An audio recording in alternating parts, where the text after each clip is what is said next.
খেজুরের রস পেয়ে নদীর পাড়ে আমরা পার হচ্ছি।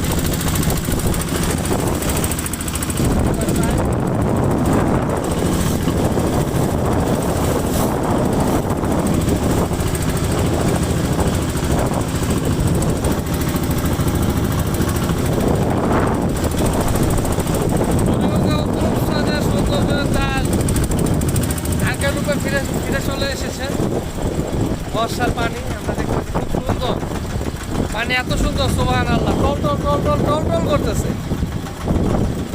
কি বলেন নাইম ভাই? আল্লাহু আকবার।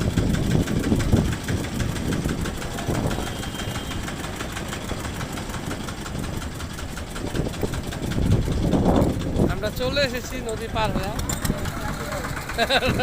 টাঙ্গর হাওড় না, ওই পার থেকেই পার।